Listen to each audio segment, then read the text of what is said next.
Assalamualaikum warahmatullahi wabarakatuh. Perkenalkan, nama saya Iva Mustafiroh.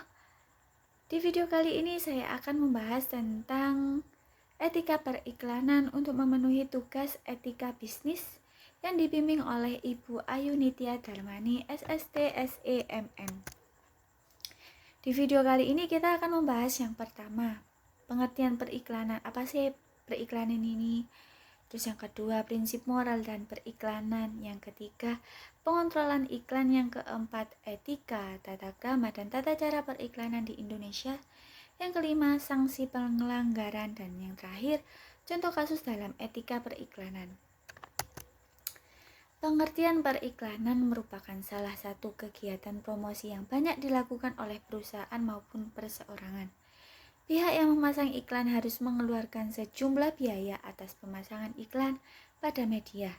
Jadi, periklanan adalah komunikasi non-individu dengan sejumlah biaya melalui berbagai media yang dilakukan oleh perusahaan, lembaga non-laba, serta individu-individu.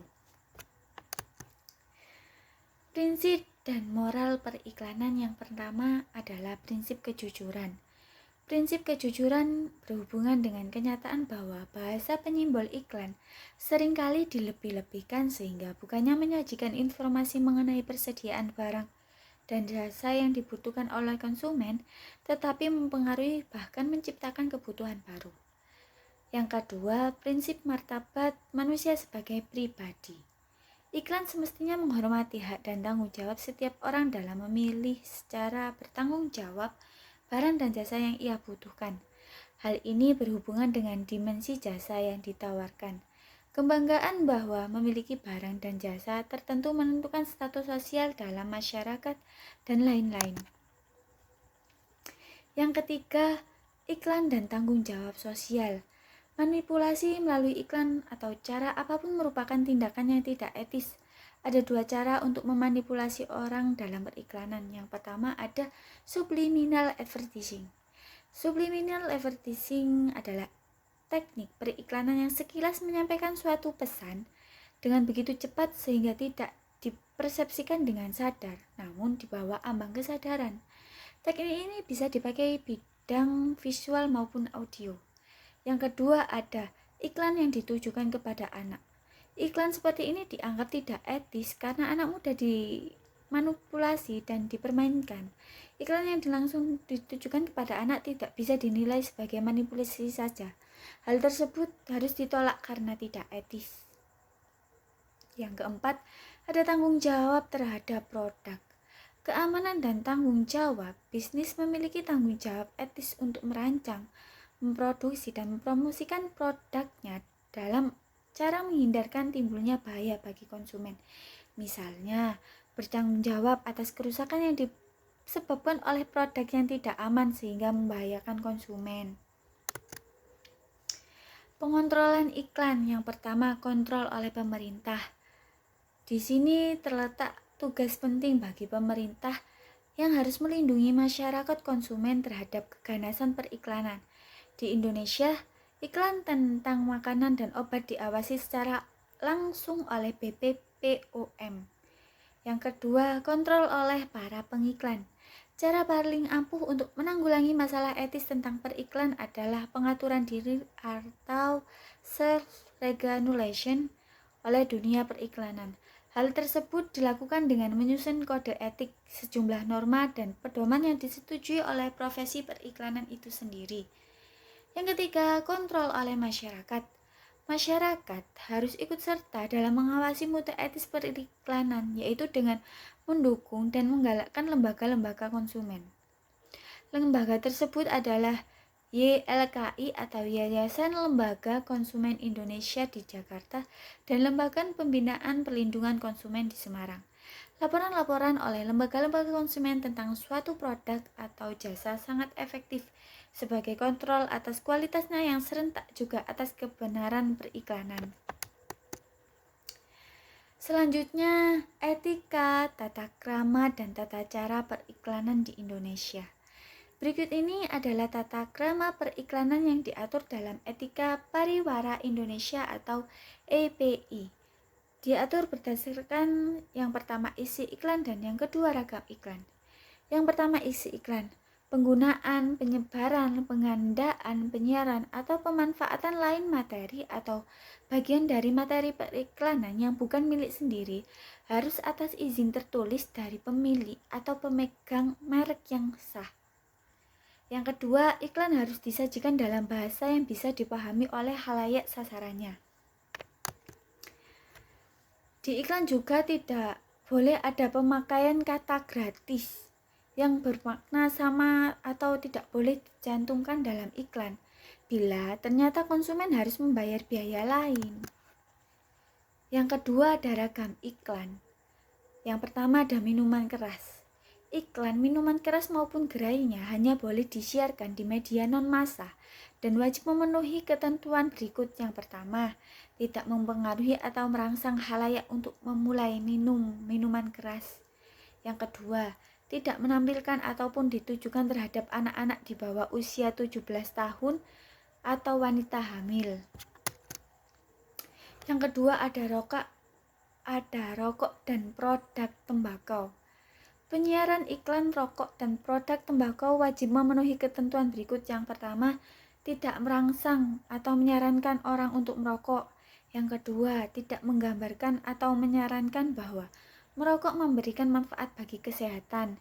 Yang ketiga, tidak memperagakan atau menggambarkan dalam bentuk gambar, tulisan, atau gabungan keduanya.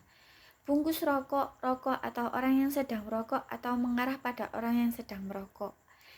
Yang terakhir, iklan rokok tidak boleh dimuat pada media periklanan yang sasaran utama khalayaknya berusia di bawah 17 tahun. Ini juga alasan kenapa iklan rokok di televisi ditayangin di atas jam 10, karena pada saat itu kebanyakan anak di bawah umur atau di bawah 17 tahun itu sudah tidur dan tidak melihat televisi. Jadi itu adalah waktu yang pas buat rokok menayangkan iklannya di televisi seperti itu. Nah, selanjutnya saya ada beberapa contoh periklanan yang tidak mengikuti aturan periklanan. Yang pertama ada reklame yang dipasang di tiang listrik. Ini aku nemu di Jalan Lakar Santri tanggal 21 bulan 6 2021 jam 4:30 sore. Nah, ini itu tidak etis karena tidak boleh memasang reklame di tiang listrik. Ini yang pertama. Di contoh yang kedua, ini juga tidak etis karena dia dipasang di pohon. Ini sebenarnya gak boleh, ada di peraturan Perda tidak boleh memasang di pohon gitu. Ini aku nemu di Jalan Raya Menganti tanggal 21 bulan 6 2021 jam 4:30 juga. Terus ada yang ketiga, ini tempatnya udah bener, cuman dia pakai penyangga cuma dari kayu. Ini yang membahayakan pengguna jalan di sekitarnya. Saya dapat di Jalan Raya Menganti tanggal 21 bulan 6 2021 jam 4:30 juga. Nah, dari ketiga ini dapat disimpulkan bahwa ketika pemasangan reklame ini telah melanggar UU nomor 38 tahun 2004 tentang jalan. Peralatan yang digunakan juga sangat minim, seperti itu. Saya juga ada contoh, ini yang sudah benar. Yang pertama, dia sudah ditempatkan di tanah yang sudah mengikuti peraturan daerah. Itu yang pertama. Yang kedua, dia sudah menggunakan penyangga dari besi yang kuat. Di belakangnya ini juga ada besinya itu, sehingga tidak membahayakan pengguna jalan yang ada di sampingnya gitu. Setelah itu ada sanksi untuk pelanggar. Sanksi hukum terhadap pelanggaran etika periklanan di Indonesia tercantum dalam Undang-Undang Republik Indonesia Nomor 8 Tahun 1999 tentang Perlindungan Konsumen pasal 17 ayat 1 yang berbunyi, Pelaku usaha periklanan dilarang memproduksi iklan yang melanggar etika dan atau ketentuan peraturan perundang-undangan mengenai periklanan. Sanksi pelanggaran terhadap etika periklanan menurut undang-undang tersebut pada pasal 17 dinyatakan bahwa pelaku usaha periklanan dilarang melanjutkan peredaran iklan yang telah melanggar ketentuan ayat 1, sedangkan pada pasal 62 ayat 3, undang-undang yang sama menyebutkan bahwa pelanggar dapat dikenakan sanksi berupa pidana penjara paling lama 2 tahun atau denda paling banyak 500 juta. Jadi, untuk video kali ini itu saja. Apabila ada salah, maaf. Assalamualaikum warahmatullahi wabarakatuh.